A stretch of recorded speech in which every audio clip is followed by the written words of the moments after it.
I'm happy to dive into the next group of wonderful speakers. We're going to be talking about ageism in the workplace. We're joined by Helen Sanchez, the founder of Tanagui LLC, Ursula Wolz, founder and CEO at RiverSound Solutions, Rita Taylor, solutions manager at Deloitte, and the conversation is going to be led by Jane Elizabeth, the managing editor of the News and Observer and the Herald Sun. So without further ado, Jane, happy to kick it off to you. Thank you, Abby. I'm really thrilled to be here with everyone, this wonderful, amazing group of accomplished women today.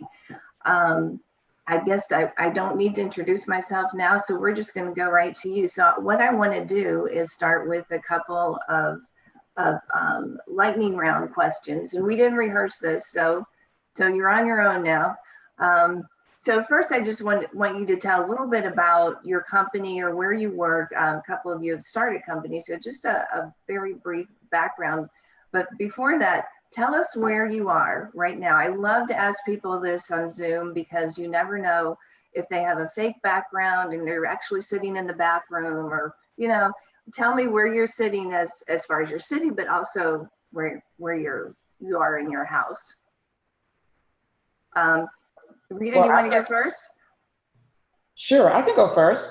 Well, I am sitting in my lovely kitchen. I'm sitting at the countertop. So I'm sitting like in a bar stool chair because I just have refused to make my downstairs a real complete office. So it's just the walls are kind of bare, but I have the place that I always wanted to go visit, which is the Eiffel Tower back here in the background. Oh, nice. Yeah. So have you been working at home the whole time, or is this a COVID thing? This is a COVID thing. Okay. All right. This is a Ursula, where are you? It looks very interesting. You're still on mute.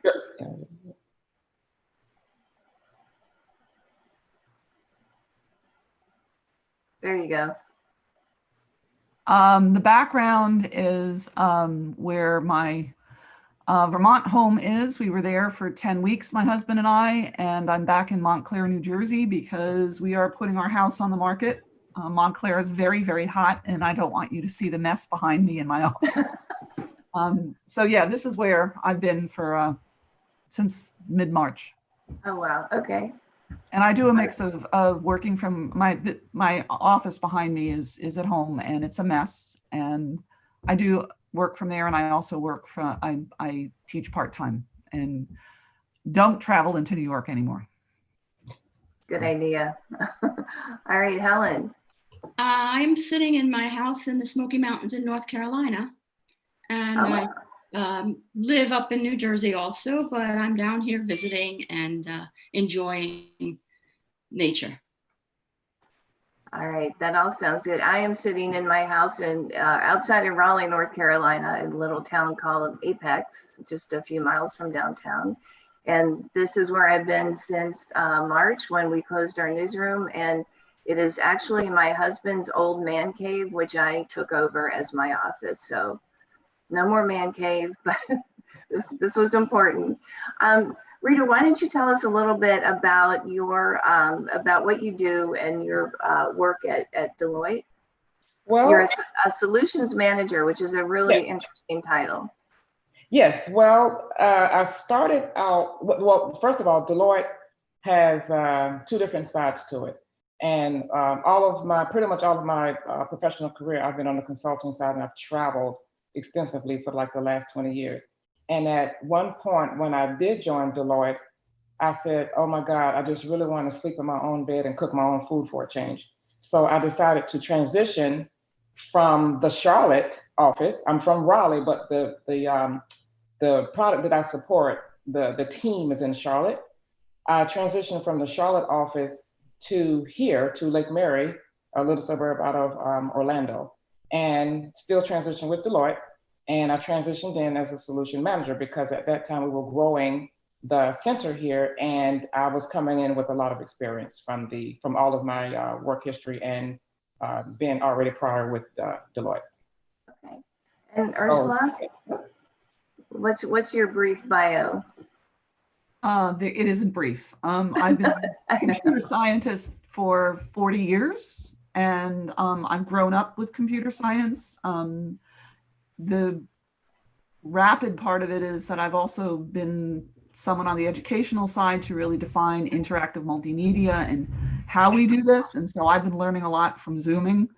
I like the idea that this is Hollywood Squares and this is not interaction.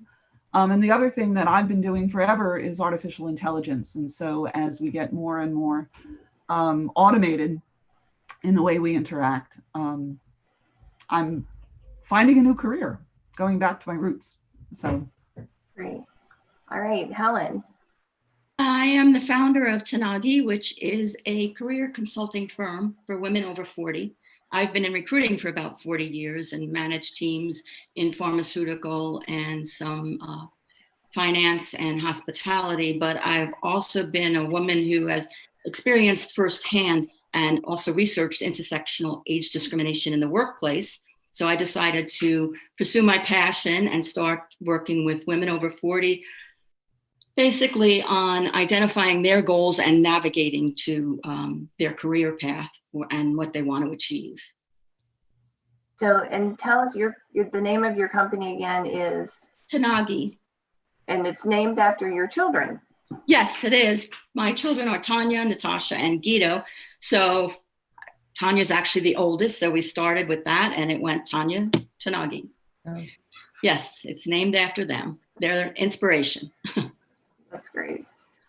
So I think maybe where we start from here is to address the fact that age discrimination is illegal. And I think most people know that. I don't know, Helen, if you know a little bit about the background of the age discrimination law, we could talk about that here. Just to sort of set the table that we know this is illegal, but then we need to go beyond that. Yes, absolutely. We do know it's illegal, but unfortunately, having proof to actually combat that illegal activity is very difficult.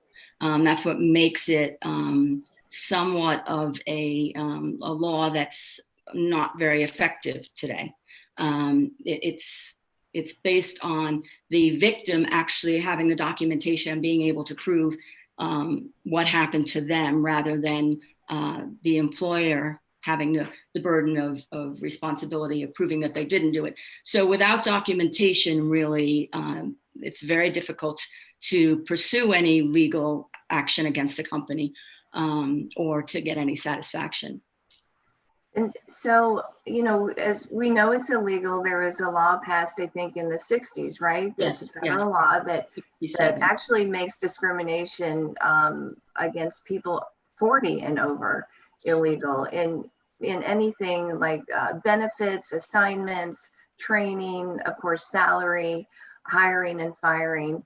But as you said, we also know that it's a law that can be hacked into around the edges, and it's the sneaky ways that people get around that. So I wanted to ask all of you what your experience has been in having that law that's there to protect you, but really not, and how that has manifested in your careers.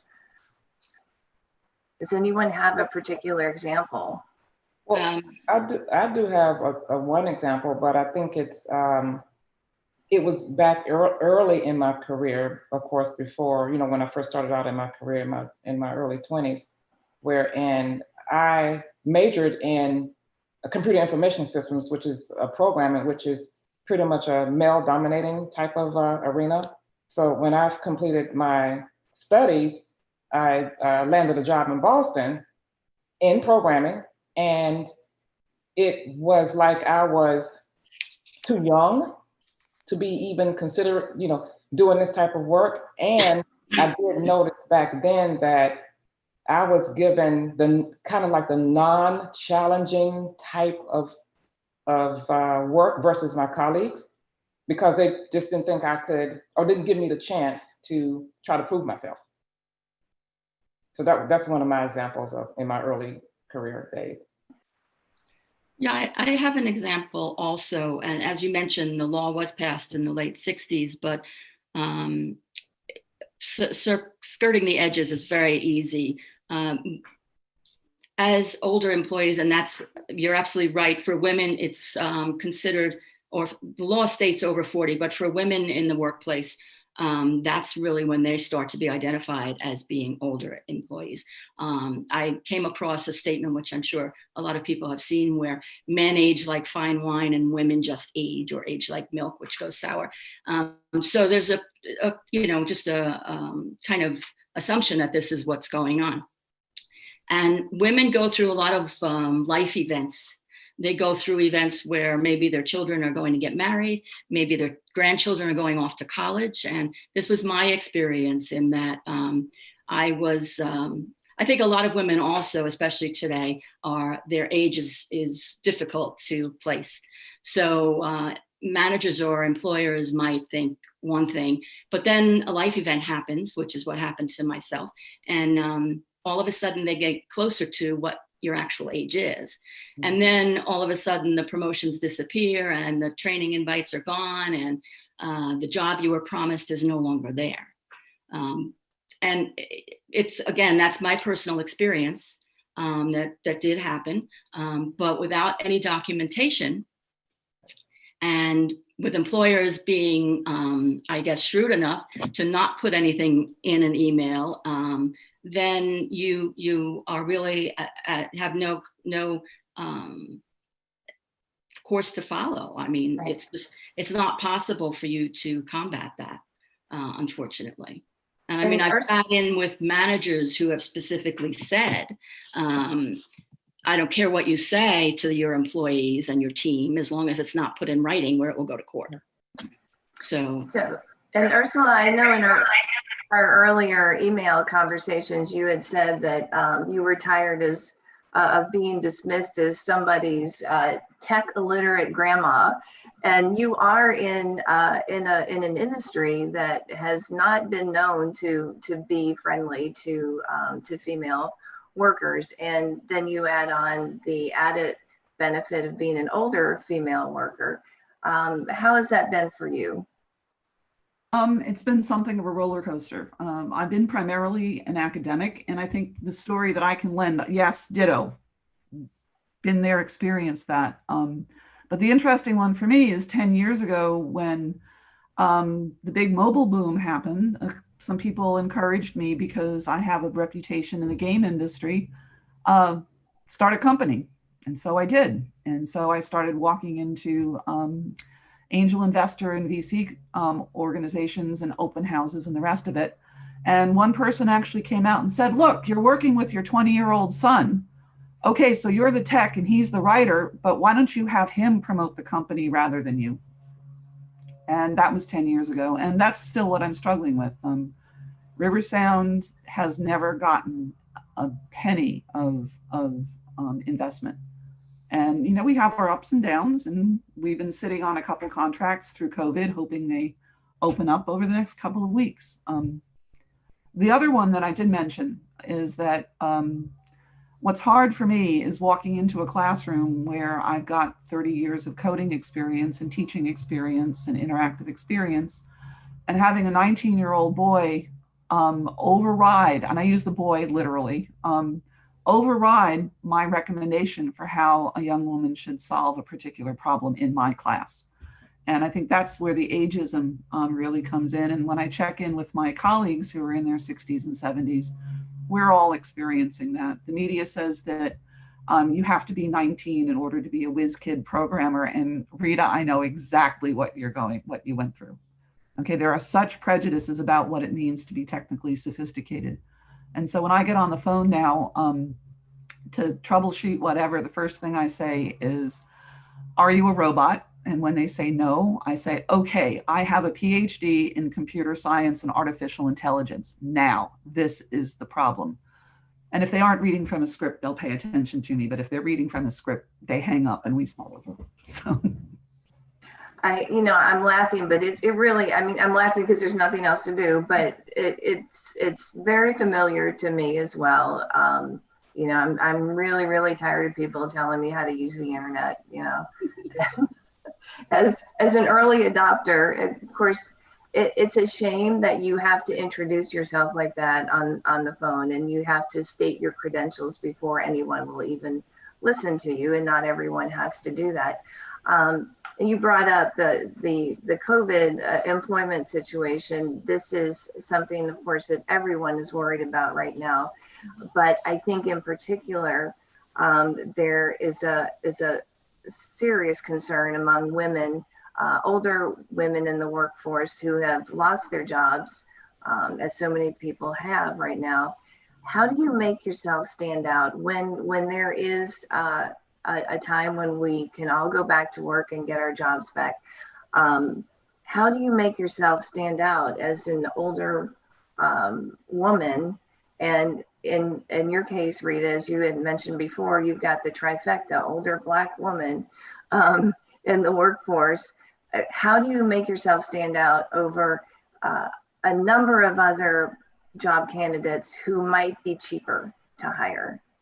You know, that's always a big consideration. So Rita, you want to start with that? Well, one thing that I've learned in my career is networking. It's all about who knows you versus who you know. So I have built a strong network over the years, and I reach out every now and then to my contacts. And I think that helps me to stand out because they know other people that can help me in whatever my endeavors are, whether it's in the business or trying to look for other jobs, or even in some of my business ventures that I am looking into now, just in case something does happen in the, in the next few months. Helen, what's your advice on that? Well, I think Rita's absolutely correct. Networking is so critical, and people underestimate the value of it and sometimes are intimidated by it. But it's really a matter of, as Rita said, again, making connections, taking interest in other people, and making them aware of what you bring to the table. And many times, older women, when they're trying to change careers or change their path or forced to, they really don't sit down and think about everything they've done, right, and what their experience is and what they bring to the table. And they really need to, number one, identify that, present that to make them stand out. And they also need to not give employers the opportunity to mark them as a certain age, either through putting the year of their degrees or putting it on LinkedIn. I mean, things as simple as that really can make a difference. Ursula, do you want to chime in here? Same thing. I've actually luxuriated in my gorgeous woods because I've just I dove into a couple of projects. Keep your fingers crossed. We're hoping to hear from one next week. It's mostly about who you know and how you present yourself. The one thing I'd like to put in there is that when I've been applying for different kinds of consulting jobs or short-term coding jobs, I am a full stack coder. Presumably they're rare. My resume, my 18-page academic resume, does not work with the automated LinkedIn. It was hysterical. There was one that actually took all of my teaching positions and thought they were college degrees. So there's some of that. And so again, I've circumvented it sometimes and gone straight to the HR email address and said, hey, my resume doesn't work on your automated thing. Can we talk? And that's paid off. Yeah. So, it's also just having the confidence in yourself. Yes, full disclosure. I wake up every other morning, not every morning, every other morning, go, oh my God, am I ever going to have a contract again? And I will.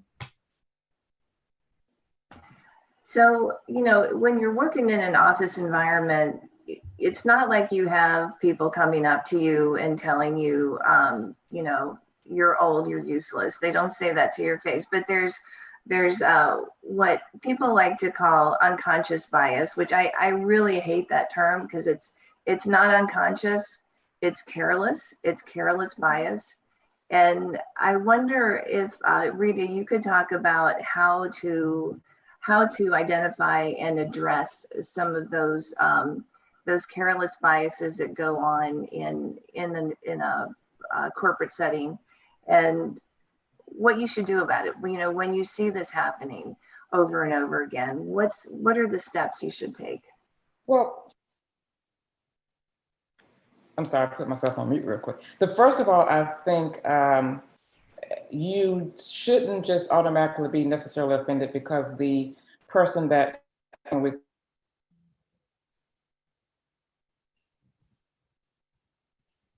Rita, I think you went back on mute. Rita, I think you're back on mute.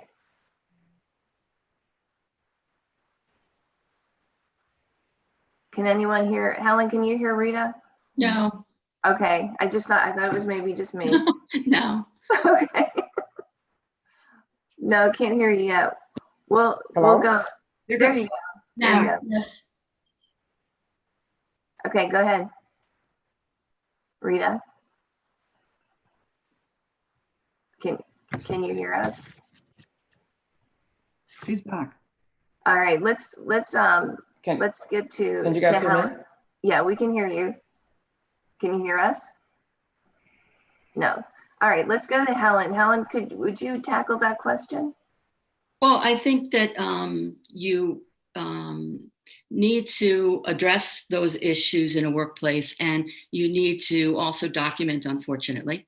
But some of the ways that employers can combat that is by creating cross-generational teams, which are very important both for the older employees to really connect with the younger and vice versa. Another thing is a mentorship program where, again, the older employees then are highly valued because they have the subject matter expertise, they have the ability to lead, and it shows.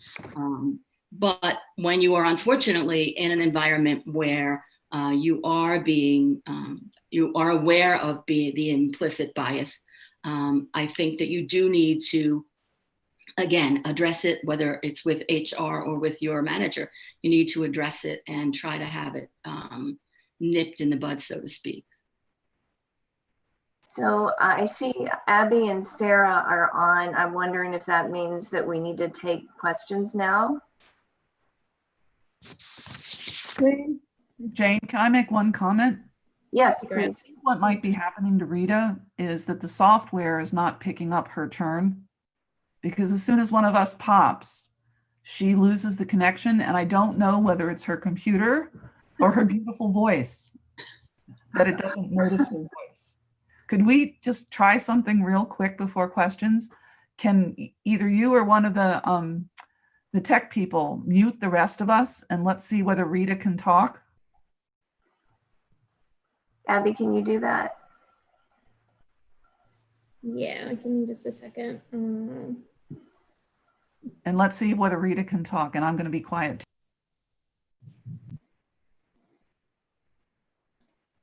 Okay.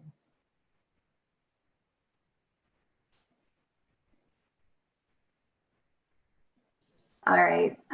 Hello? I'm not sure we can troubleshoot this right now. Hello? There she is. Can you hear us? She couldn't hear us. That was the other problem. Abby, do you have questions for us? Well, yeah, actually, quite a few questions have been coming up in the Q&A. So we only have a few minutes left, but I'd love to kind of dive into a few of them. So one of the questions that I see here from Christina asks, what recommendations do you have for older female leaders in organizations for combating ageism from within and as a woman in the middle of their life and career? I'd like to jump in on that one. I'm a very angry puppy, and what I've learned in a number of situations is don't let it show. Breathe, get past it, figure out what your resources are, cut your battles. And I'm very upfront. I walk up to people and I say, will you still need me? Will you still feed me when and then you can figure out how old I am. It changes the tone. I also try very hard not to be people's mother or grandmother, and that helps. And it doesn't matter whether you're 40 or whether you're 65 or anywhere in between. I have a very good friend who's 82 and is the most amazing, amazing professional I have met in a long time. And she just doesn't admit it, that she's old, but she does come up to you and say, hi, I'm 84, 82. She lies a little bit. So. I love that advice. Don't be everyone's mother and grandmother. And it's really for those of us. My husband and I have 4 children and 9 grandchildren, and it is very hard not to be somebody's mother. Can I add one thing there with that comment? Right now, I am a manager of almost 100 practitioners. And of course, all of them are pretty much younger than me. And they also look at me as like, don't be someone's mother or grandmother. And they come, I guess they feel comfortable enough to come to me and ask all sorts of questions outside of work and that deal with work. So that's one struggle that I'm working with now, to try to wing the person off without being offensive or them thinking that I don't care, which I do care. It's just that it needs to be more of a work-related situation questions. It's super tricky. I think too, if I can just add, and it was mentioned earlier, as a female leader and facing an age issue, you need to be very confident in yourself.